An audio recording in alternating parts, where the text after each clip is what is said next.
The whole world has heard Pakistan's Defense Minister Khwaja Asif admitting and confessing Pakistan's history of supporting, training, and funding terrorist organizations in a recent television interview. This open confession surprises no one and exposes Pakistan as a rogue state fueling global terrorism and destabilizing the region.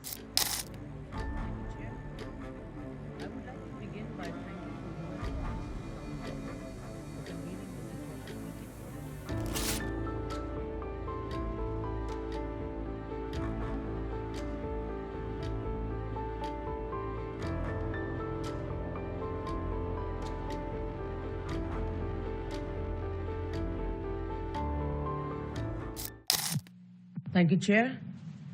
I would like to begin by thanking the UN Office of Counterterrorism for convening this important meeting and to express India's appreciation to Spain and Iraq, the co-chairs of the Group of Friends of Victims of Terrorism, for their leadership in organizing this event. A special thanks to ASG, to DSG and USG involved in this process. Mr. Morankov, a special thanks to you. India deeply appreciates and values the strong, unequivocal support and solidarity extended by leaders and governments across the world in wake of the recent terrorist attack at Pahalgam, Union Territory of Jammu and Kashmir. This is a testimony to the international community's zero tolerance for terrorism. The Pahalgam terrorist attack represents the largest number of civilian casualties since the horrific 26/11 Mumbai attacks in 2008. Having been a victim of cross-border terrorism for decades, India fully understands the long-lasting impact such acts have on victims, their families, and society. As the UN Security Council in its statement has said, perpetrators, organizers, financiers, and sponsors of reprehensible acts of terrorism must be held accountable and brought to justice. Acts of terrorism are criminal and unjustifiable, regardless of their motivation, wherever, whenever, and by whomever committed. We reiterate that terrorism in all its forms must be condemned unequivocally. The establishment of the Victims of Terrorism Association is a significant step in this regard.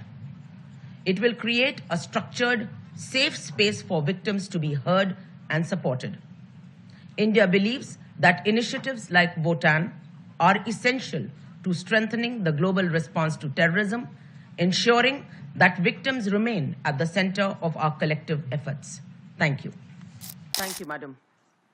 It is unfortunate that one particular delegation has chosen to misuse and undermine this forum to indulge in propaganda and make baseless allegations against India.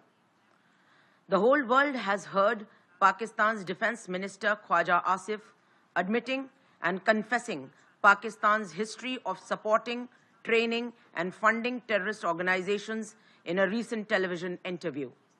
This open confession surprises no one and exposes Pakistan as a rogue state fueling global terrorism and destabilizing the region. The world can no longer turn a blind eye. I have nothing further to add. Thank you.